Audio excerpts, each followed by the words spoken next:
This talk will be about psychobiology, the space between the body and consciousness, and in this space, magic happens.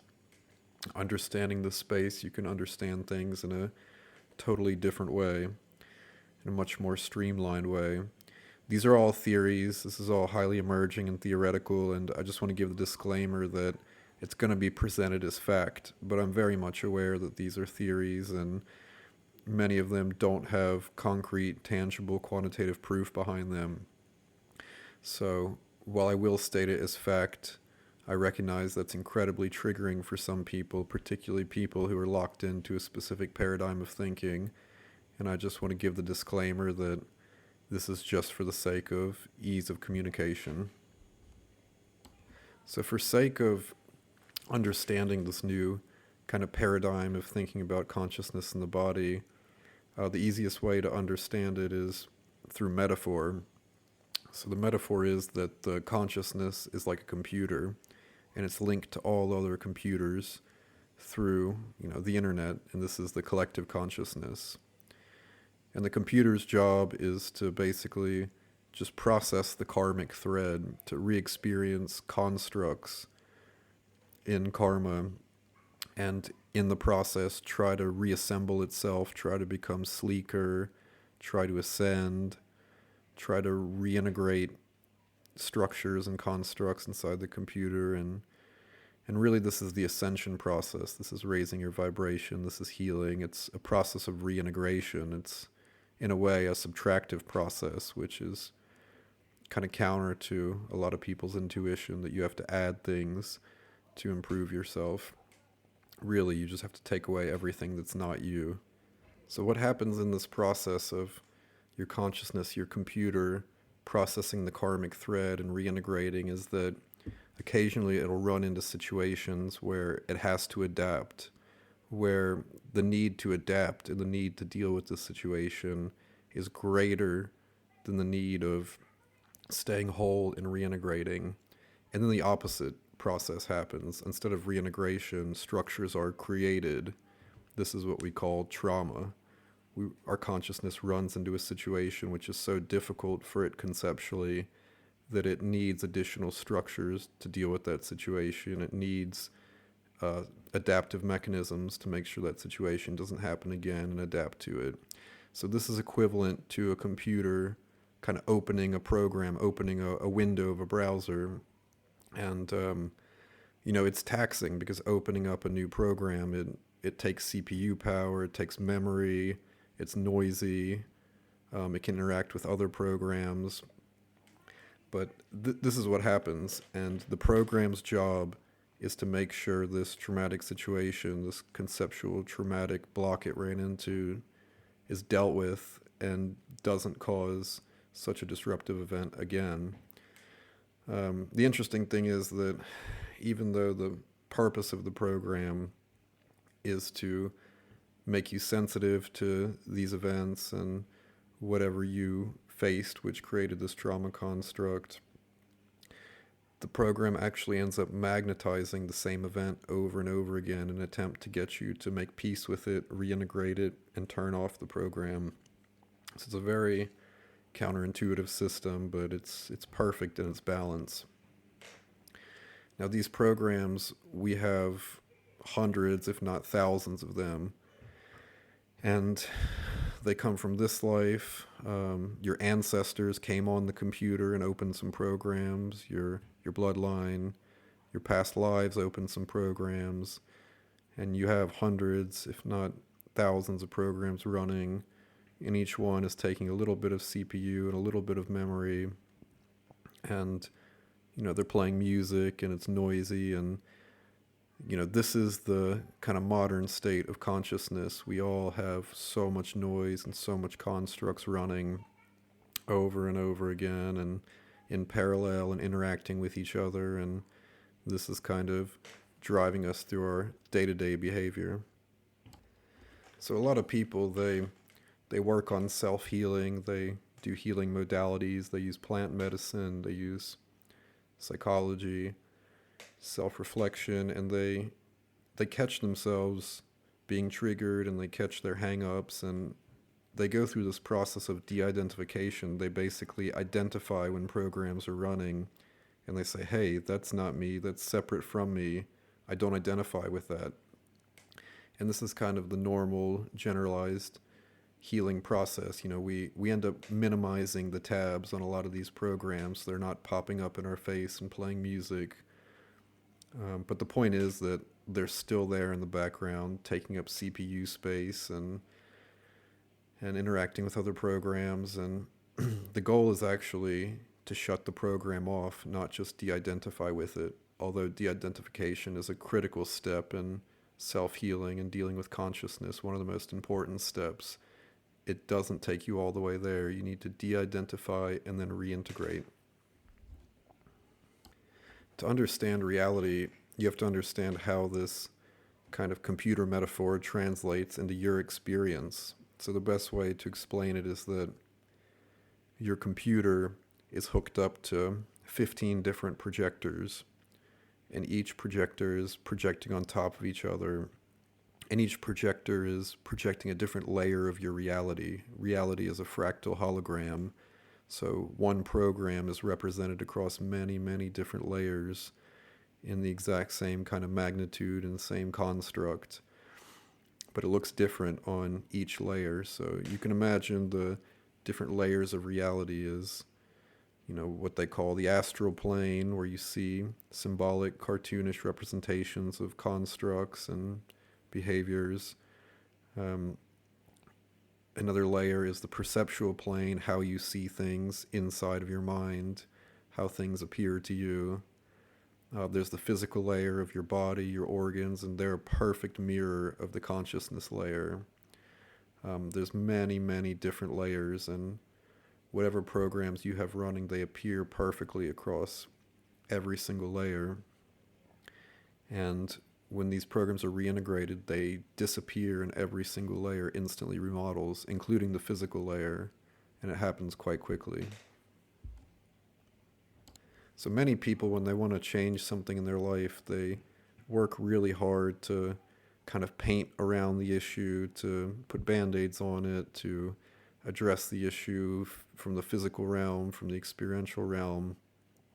But what they're essentially doing is they're going to a projector screen and they're painting circles on the projector screen and trying to get the light to only hit certain places and the light to avoid others. And it's not really effective. The most effective thing they could do is to actually go on the computer, find the program responsible for their hardship, and just shut it off and reintegrate it.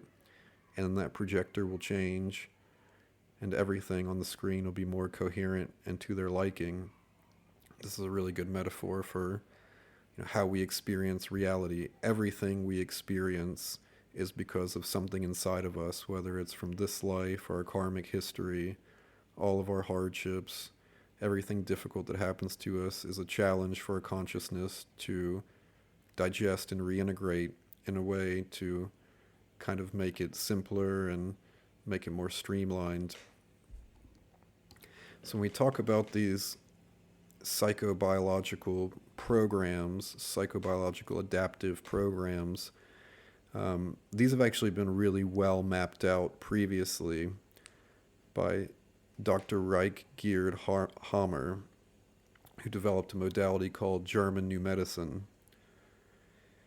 Dr. Hammer was an oncologist. He was a cancer doctor, and his son was shot in front of him, and it was a big ordeal because he was shot by someone from the royal family, and there was a big cover-up, and he had a long, drawn-out process of his son dying in a hospital, and then pretty soon after he developed testicular cancer. And he was talking to his other testicular cancer patients and found out they all had a recent loss before their cancer. So he developed this theory that actually what we experience as cancer could be some runaway adaptive mechanism. He believed that the body's germ tissues, the ovaries and testicles, remodel when there's a great loss, particularly with guilt involved. They remodel to create new life to replace the lost life. So he developed this kind of map of the body and all of its tissues based on embryology and kind of the mechanistic way metaphorical way tissues are used, he developed this mapping system and very well laid out survival programs, psychobiological survival programs for almost every major tissue in the body. So this modality, German New Medicine, was incredibly successful at understanding the holographic nature of the body, how things are conceptual and metaphorical, and how conceptual and metaphorical conflicts can cause what we call trauma but might not consider trauma in the body, which causes disease states. They did an incredible job of mapping all this out, but they never understood how to properly turn these programs off. He always believed you need to totally change your life and make sure you become sensitive to this kind of adaptive change that was created and work around it. And it's actually much simpler than that. You can address it at the consciousness level through reintegration techniques. These techniques were kind of emerging from the South American shamanic community. These techniques were kind of a hybrid of neurolinguistic programming, hypnosis, and neo-shamanic techniques, and coupled with a mapping of the body through German New Medicine, as well as understanding the bioenergetic function of these trauma constructs and their adaptive purpose, this kind of psychobiology modality was created that's incredibly effective and life-changing and straight to business. There's no kind of wasting energy. It's all incredibly efficient and effective. So going back to the programs, everything makes a lot more sense in terms of perception, trauma, and in the healing process when you realize that when a trauma construct is created, it captures the sensory information of everything you were experiencing at the time. It captures how your body was feeling. It captures the vibrations of those people around you. It captures anything biochemically in your system. If you have mind-altering substances, the signature of those substances will be captured in the trauma construct. So this is really important for the trauma construct triggering system. Let's say you're baking chocolate chip cookies and somebody breaks into your house and hurts you. You develop this trauma of being preyed upon in your own house, but it's linked to the smell of cookies. So then you notice that each time you eat a chocolate chip cookie or you smell a chocolate chip cookie, your throat starts swelling up. So this is what is commonly called allergies, but in fact, allergies are often psychobiological survival constructs that have captured the sensory information of a food or item in the environment, and anytime you re-experience that sensory information, the trauma construct restages and it activates, the program activates, becomes loud, and your body starts physiologically reacting. So this is why humans in our current state don't have animal-like super powerful perception. It's because we are so traumatized and culturally unable to reintegrate trauma and raise our consciousness in an efficient manner. So we basically have hundreds, if not thousands, of sensory experiences of different traumas floating on top of each other, and these are a filter in front of your perception. So every time you reintegrate a trauma construct, the sensory information of that trauma construct is removed from your perception, so you get one step closer to feeling and perceiving reality for what it is, rather than constructs inside of your mind and inside of your consciousness. And that's when miracles happen and humans can operate in an incredible peak state. So what does trauma actually look like? Well, we talked about these psychobiological survival programs, and they actually always exist represented in a tissue area. So, for example, let's say you were lost in a shopping mall and developed this trauma of being abandoned. This trauma is related to the kidneys. The kidneys have this survival program of sealing water inside the body when a person feels like they're abandoned by their tribe, they're away from the watering hole, and it's an adaptive purpose to keep us from dehydrating while we're in a state where we're lost from our tribe.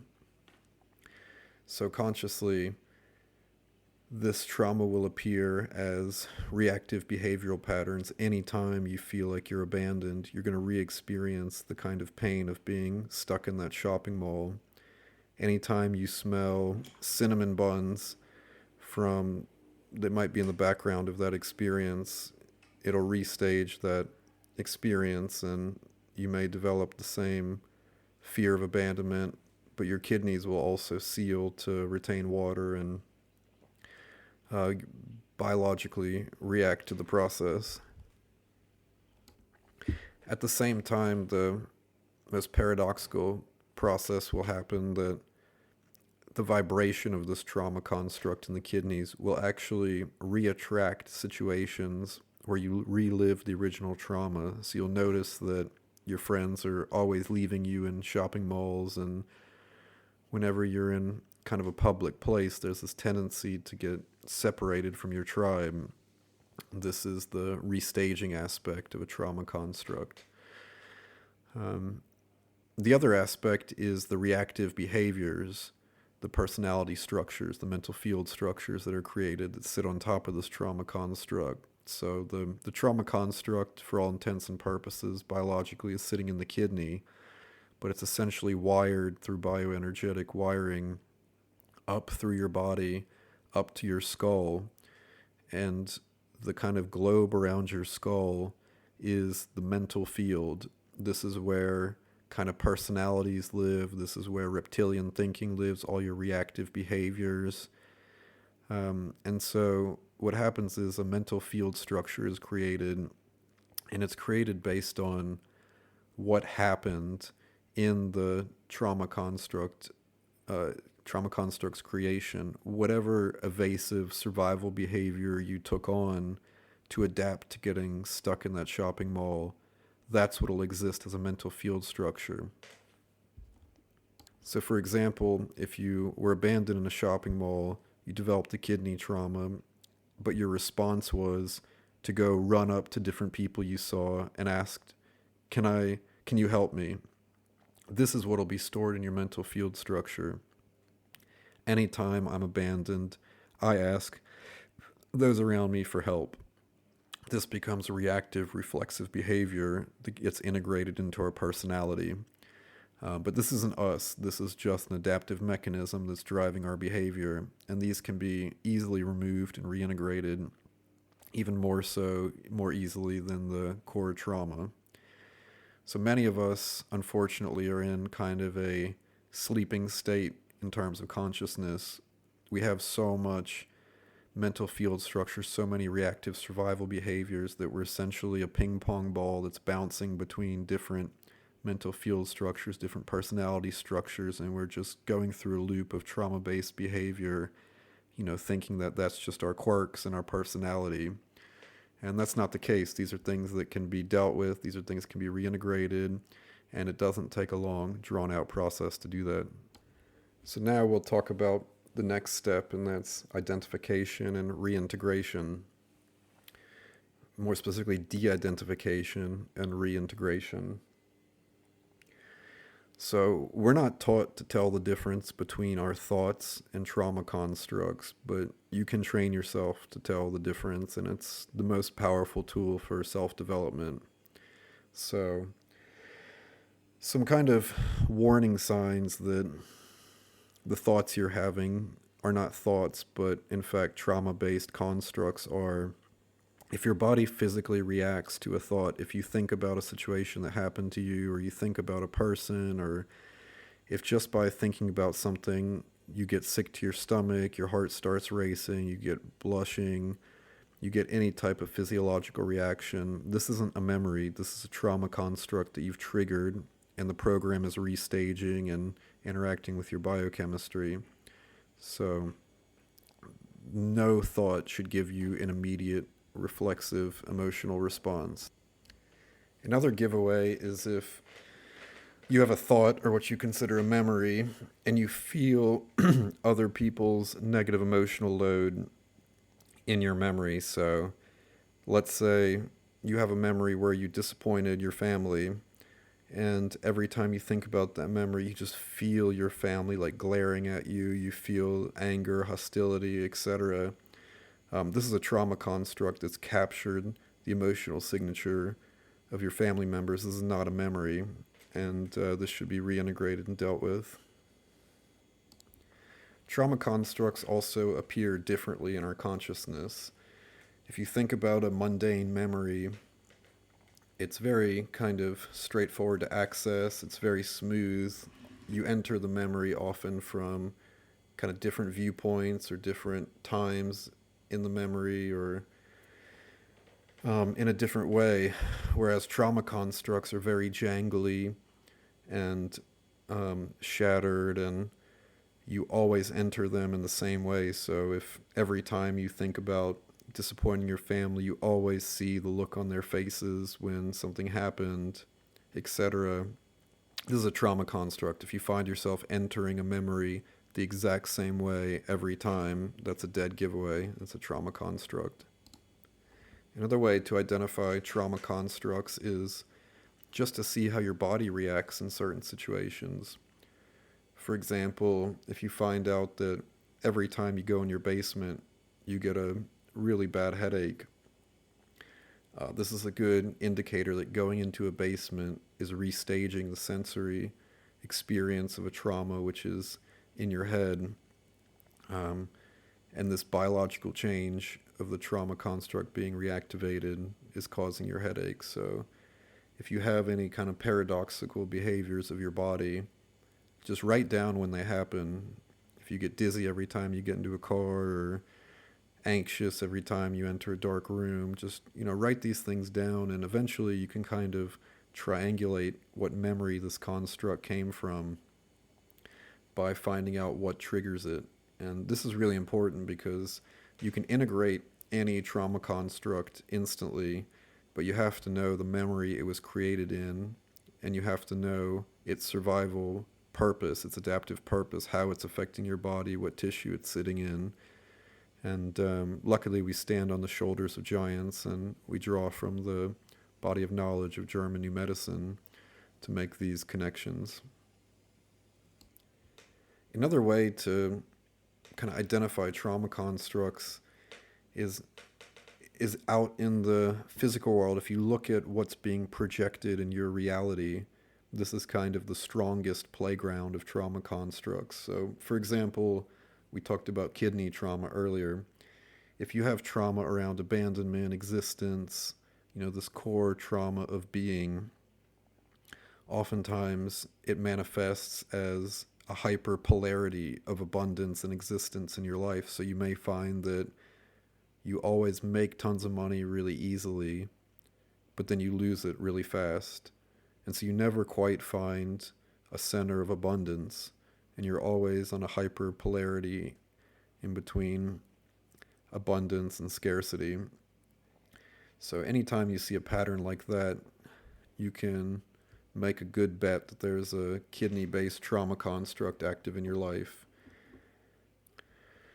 Another way is just go through your body and see, what is having issues, and correlating those tissues back to the map of German new medicine. You can get an understanding of the archetypal construct that was created, so you can understand what situations you should revisit in your life to see how they affected your body. So, for example, let's say you have a racing heart.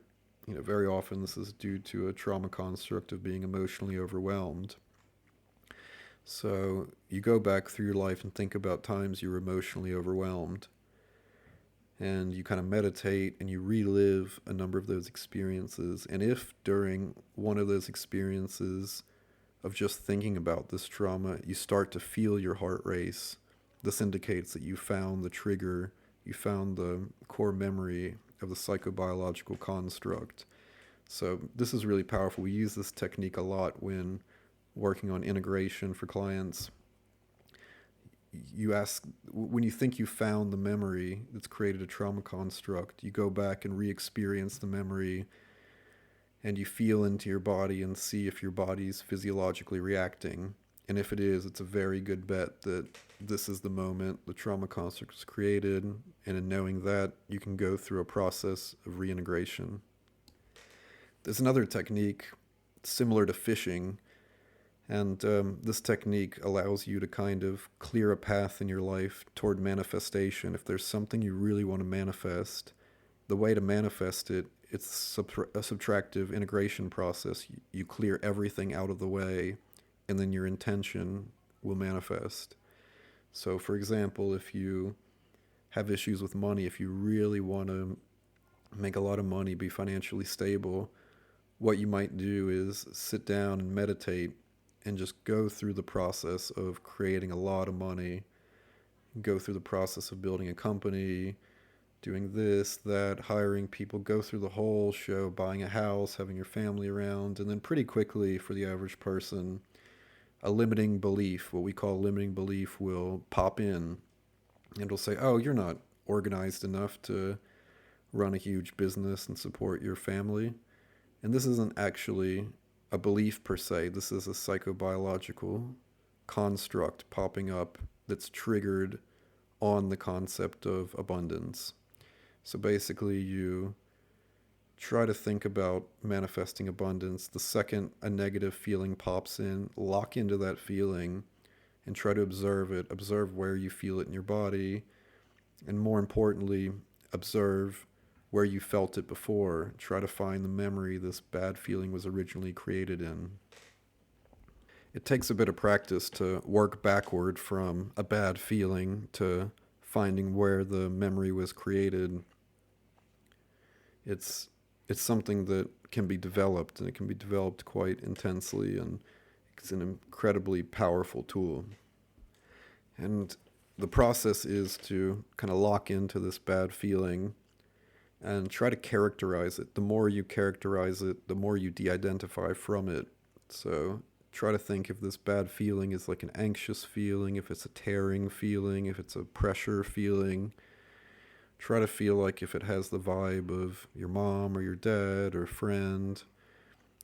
Try to just piece by piece characterize the components of this. And this process works also for physical pain. If you have knee pain, you can tune into your knee pain, meditate, try to characterize it, try to understand what type of pain it is. And it's possible in some conditions a memory might just flash up that shows this original time the trauma construct was created. And this is something you can call on consciously through intention. You can, in this process, just say, I will see the memory of this trauma construct while locking into the bad feeling. And then oftentimes, if you just sit there and let your thoughts wander and juggle with your thoughts, this memory might flash up like a postcard in your mind. So once the original memory of a trauma construct being created is identified and the purpose of the trauma construct is narrowed down, then you can reintegrate. And the process works perfectly every time if you've properly de-identified from the construct. We'll use the example of a kid getting lost in the shopping mall, developing abandonment trauma in the kidneys. So you've remembered the core memory. You remember getting lost in the shopping mall. You realize that it affects your kidneys. And then the next step is to go through the reintegration process, which is based on neurolinguistic programming and kind of neo-shamanic techniques. So the first step would be to kind of go into a meditative state, to breathe deep into your diaphragm and relax your nervous system. Let your nervous system know it's safe, and you would just relax. And you would imagine that there's a door in your kidney. And imagine walking inside of your kidney in your mind, and you're inside this beautiful, safe room. And you just look at the four corners of the floor, four corners of the ceiling, and you create a box construct in your mind. This is kind of like booting a computer into safe mode. This allows you to work inside of a construct you've created that's stable and fresh for this process. Then you would imagine you're sitting in a chair and there's an empty chair in front of you. The next step is based on shamanic soul retrieval techniques. You would invite in the younger version of you who was lost in the shopping mall. Just set the intention to invite in a piece of you that was traumatized, and imagine that this young version of you walks in and sits across from you in the chair. It seems simple, and it really is. Consciousness is conscious, and you communicate by communicating. So what you've done is created a construct in your mind, invited in a traumatized piece of your consciousness, and now you'll interact and engage with it. So now that you have this younger version of you that was traumatized sitting across from you in your mind, the next step is to kind of disable the security programs. Many traumas, especially in the lens of internal family systems and a lot of these other modalities which are inching in this psychobiological direction, they believe that traumas often have a large amount of survival programs that need to be dealt with, negotiated with, and deactivated before the trauma can integrate. And that is correct to some extent, but every single one of these security programs deactivates when you when you identify the construct of the trauma and negate it with affirmation. They instantly disable and the trauma will be ready to integrate. So basically, you would look at this younger version of you that was abandoned, and you would tell them, I'm a grown person. I'm not worried about being abandoned anymore. If I'm lost in a shopping mall, I'll always find my tribe. Just communicate with this program, let it know it's redundant. Lovingly let it know it's redundant, and let it know it can reintegrate and come home. Often around this time, if you're quite a visual person, you'll notice that the mental representation of your trauma construct starts to loosen up. You notice maybe you're imagining this young child sitting across from you, and his legs were crossed and he was crying, and after you communicate with it and let it know it's redundant, you might notice they're kind of like surprised or kind of paying attention and no negative emotional state. This is a good way to interact with your consciousness through symbolism, and you really can't do any of this process wrong. It's just about intention and symbolism. It's not a mechanistic technique. So the next step is to actually interact with the psychobiological area. This, I suspect, is the DNA. I suspect the DNA acts as a biophotonic antenna conducting consciousness. And through simple language and metaphor and constructs, you can communicate to your DNA. So you basically want to use affirmation to negate the construct. So for example, you were lost in a shopping mall, abandoned by your mom. So you would do a positive affirmation, totally negating this. You would say something like, I am happy and connected as my tribe embraces me in the shopping mall. Now, more so than just repeating this affirmation, you want to visualize it, and you want to visualize it highly symbolically, and visualize it from an emotional field area, and visualize it on top of the old memory. So go back to the memory of you being lost and abandoned, and imagine your mom is hugging you, and you can smell her perfume, and she's so loving and warm. And imagine you have all your friends and family around you, and you're all so abundant and happy. And you can actually rewrite the kind of cellular memory of this trauma construct. Very often, right after a perfectly constructed affirmation which negates a trauma construct, you'll have an incredible kind of sense of relief or quietness, and you'll notice your energy totally shifts. And that means it's time for a reintegration process. So the reintegration comes from shamanic soul retrieval techniques. You basically imagine this younger version of you across from you. You imagine shining your heart chakra onto them. You imagine just pumping light and love into them. You imagine they stand up from the chair and they're floating right in front of you. and you're giving them light and love and telling them they can come home, then you imagine tubes of light come from your heart and wrap around them, and they're becoming like an etheric, glowing being, and their edges are blurring, and they're becoming less separate from you. And imagine you reach to give them a hug. If this trauma construct is ready to reintegrate fully, you'll often perceive in your mind's eye that they reach to hug you back. If you feel a lot of tension or they're not interested in hugging you in your mind's eye, this is often symbolism indicating your consciousness has some kind of security programs or other more complex issues blocking this trauma. But once you see that your trauma construct representation in your mind is hugging you back, you just imagine hugging them, imagine they're hugging you, imagine you're hugging tighter and tighter, imagine your heart is pulling open and love is pouring out onto them, and then you take a deep breath and synchronize the breath with the intention to reintegrate. Suck in, go, and imagine sucking them inside of you. And this is when you'll often feel a physical shift. This is the reintegration of the core construct. There's still kind of cellular memory and trauma stored in the kidneys. So the next step is to use a technique to signal the body to remodel the organ. So you imagine that a tube of light is coming from your heart and it's slowly building and it clicks onto each kidney, and you put your hands there and you imagine pumping light and love into your kidneys, and you scream in your mind, "I will heal. My tribe embraces me." And you imagine screaming this in your mind, and you imagine shaking all the cells of your kidney.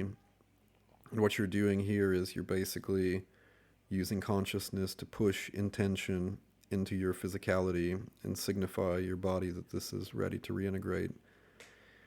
And that's it. That's the whole process. Often trauma will reintegrate before the process is complete. Often even the tissues can remodel and change before the process is complete. But if you go through the same process, you go through the whole thing, you're pretty much guaranteed to reintegrate the trauma if you've properly de-identified from it and properly understand the trauma construct that was created. Now, the thing about reintegrating trauma is that trauma is alchemical. It can shift from emotional tension in the organ to acidity in the organ. It can shift to pain energy. It can even shift sometimes to shaking. You can shake trauma out occasionally. So when you reintegrate trauma, you have to be aware that there's a large emotional charge in your body and it needs to come out. Women are much better at this because they can cry it out much more easily due to cultural conditioning. It's probably why they live longer, other than being smarter than us. So you need to deal with, or at least recognize, that there's a charge in your body. So most often in situations of trauma integration where there's a large emotional charge, you can't help it. You'll spontaneously start crying during the reintegration process when the fragment of your consciousness reintegrates. If you're somebody who can't easily access that, or you suppress crying, you'll have to be aware that it may come out as acidity, and you can actually have quite an intense healing crisis as the organ remodels, and depending on the tissue or the organ, sometimes side effects actually increase in the healing process. This is one of the things that Dr. Hammer discovered in his study of consciousness and embryology, that depending on the embryological purpose of the tissue, whether it's endoderm layer, ectoderm layer, etc., they heal in different ways. So it's important to be careful in this process, and it's important to understand that you should try to have an emotional release. Even if it's not crying, laughing works the same. You have a really deep belly laugh and your stomach starts cramping and things start shifting, and it's like a broken joint just clicking back into place.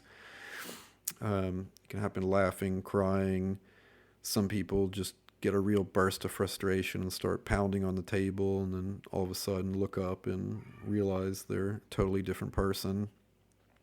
There's advanced techniques that are emerging. This ritual plant from Africa called iboga. It's used in coming of age ceremonies. It kind of puts you in a dream-like state. It's found that if you take microdoses of this compound, if you take something like 1 to 3 grams, which for most people will be subperceptual, you're not going to hallucinate. You could still cook dinner. Just imagination will probably be a lot more active. Memory recall will be active. It reminds me of the drug from the movie Limitless that gives you kind of special abilities. Those low doses of iboga are very similar to that. And a few hours after taking, 1 to 3 gram dose of iboga, somehow it allows the emotional charge to release etherically. You essentially breathe it out. And this is incredibly powerful because there's some trauma constructs which contain so much pain, or they contain so much toxicity energy that they're not safe to reintegrate in a normal way. For example, if you have a trauma when you're just blackout drunk and you've been drinking vodka all day long and you're really just been eating salty foods and your body is fully poisoned, if you have a number of traumas in this state, you'll re-experience that toxicity and that pain in the reintegration of the trauma. And experimental techniques which I mentioned previously might be more relevant in that case. Now, the really cool thing about healing your trauma constructs is that the human body, the human consciousness, has a natural system in it where healing becomes contagious. If I heal my abandonment trauma from getting stuck in the mall with my mom, and I go visit my friend and I tell them about my experience, they'll go, "Oh, wow, I had a memory just like that really messed me up." And they might notice a pain in their kidneys and an emotional wave wash over them, and they may spontaneously heal. This is kind of the natural way that humans interact with each other as a kind of higher order organism. How if we're all cells, we work together to be an organ. And this is a really powerful tool because if you do a lot of self-healing with psychobiology, or if you work with a lot of psychobiological clients, you become a reservoir of blueprints, and you actually end up spontaneously healing those people around you, particularly by talking about your experiences. But it can happen just through your vocal vibrations. It can happen just by being near them, and it's incredibly powerful to heal in groups, which is why we do workshops in a kind of ritualistic ceremonial setting, all setting intention, all being very serious about our intention. It's because this allows kind of cross-population of healing and of sharing blueprints. And the cool thing is, on top of that, as you develop healing blueprints for yourself, they're uploaded to the collective consciousness. So you actually change the world around you a little bit. And it depends on kind of how intense your trauma was, which archetype it was. If it's an archetype that the collective hasn't experienced that much of, then it's quite powerful. If you're breaking new ground, if you're going through new territory, then you actually change the world quite a bit through this process. So this is kind of the number one thing. If we want to see change in this world, we need to just heal ourselves, help those around us heal, and the world outside of us will become a reflection of who we are. And this is the ascension process. This is the process of building a new world.